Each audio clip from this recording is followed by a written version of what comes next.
केरला का यूं तासीस।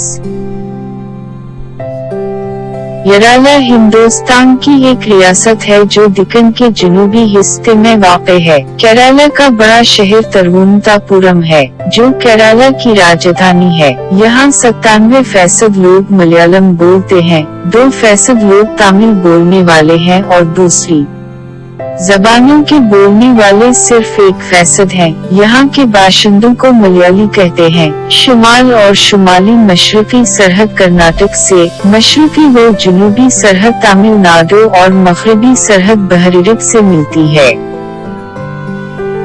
मलयालम जुबान बोलने वालों पर मुश्तमिल उस सूबे का तासीस 1 नवंबर 1956 को किया गया। इब्तिदा में केरला बड़ा पसमानदा था, लेकिन पिछले 50 सालों में यहाँ इनकलाबी तब्दीलियाँ रोनमा हुई हैं। उसकी अहम वजह तालीम और जदीदी के असरात हैं। ख्वानदगी, सेहतआमा वगैरह में जो कुछ कामयाबियाँ हासिल हैं वो सारे के सारे तरक्की याफ्ता ममालिक से शाना बिशाना रहती हैं। केरला की समाजी तरक्की को केरला नमूना के नाम देकर गैर ममालिक के समाजी और सियासी माहिरीन ज़ेर बहस ला रहे हैं। आज अपनी खूबसूरती और बेमिसाल कुदरती हस्न की वजह से ये रियासत दुनिया भर मारूफ है।